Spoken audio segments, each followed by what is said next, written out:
আপোনাৰ দাঁতৰ বিষৰ সমস্যা অথবা দাঁতৰ আলু বিষৰ সমস্যা আছে নেকি? তেন্তে জানি লওক ঘৰুৱা কিছুমান সহজ উপায়, যাৰ দ্বাৰা আপুনি দাঁতৰ বিষৰ সমস্যাৰ পৰা সকাহ পাব পাৰে। লগতে কোনো পাৰ্শ্বক্ৰিয়া হোৱাৰো শংকা নাথাকিব। এনে কিছুমান ঘৰুৱা পদ্ধতি জানি লওক।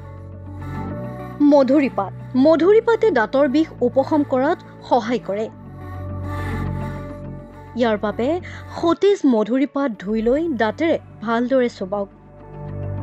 দিনত 2-3 বাৰ এনে কৰিলে আপুনি দাঁতৰ বিষৰ পৰা বহু পৰিমাণে সকাহ লাভ কৰিব পাৰিব। পিঁয়াজ। দাঁতৰ বিষ হ'লে বিষৰ উপশম কৰিবলৈ আপুনি পিঁয়াজ ব্যৱহাৰ কৰিব পাৰে। ইয়াৰ বাবে পিঁয়াজৰ টুকুৰা এটা লওক আৰু দাঁতেৰে ভালদৰে চুবাওক। ই দাঁতৰ বিষৰ উপশম কৰাৰ লগতে মুখৰ বেক্টেৰিয়াও আঁতৰ কৰিব।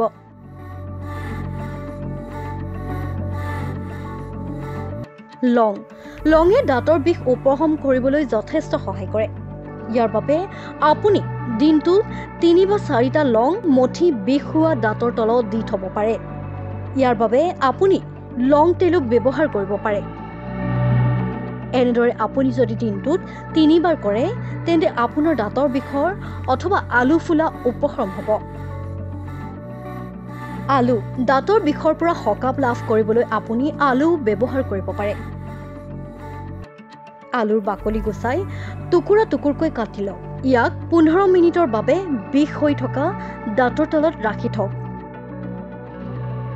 চাব আপুনি বহু পৰিমাণে সকাহ লাভ কৰিব।